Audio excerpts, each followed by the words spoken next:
Харуки Мураками – всемирно известный японский писатель, родился 12 января 1949 года.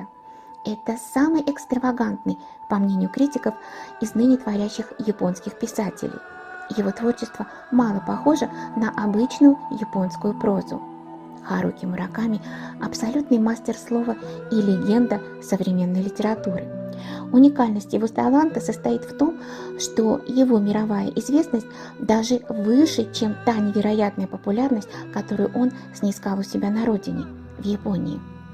Его романы, рассказы и эссе переведены на множество языков, они отмечены многочисленными литературными премиями.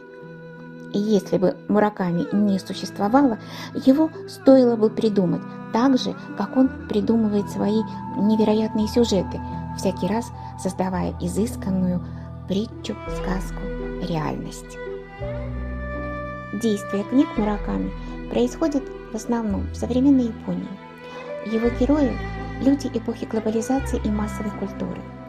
Если не брать в расчет японские имена и названия, события романов Мураками могли бы происходить где угодно.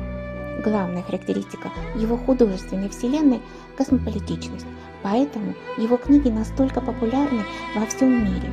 Каждый его роман вызывает интерес. Читать произведения Харуки Мураками – приятное удовольствие. Текст читается легко, вы словно общаетесь со всем белым светом одновременно и напоминает разговор со старым другом, с которым давно не встречались. К его книгам возвращаешься вновь и вновь. Романы и рассказы писателя покоряют наши сердца и воображение. Его книги – это жизнь, какая она есть, рассказанная от первого лица. Признание критиков, литературоведов и огромный список премий позволяют назвать Харуки Мураками классиком нашего времени. Читайте и перечитывайте произведения выдающегося японского прозаика Харуки Мураками.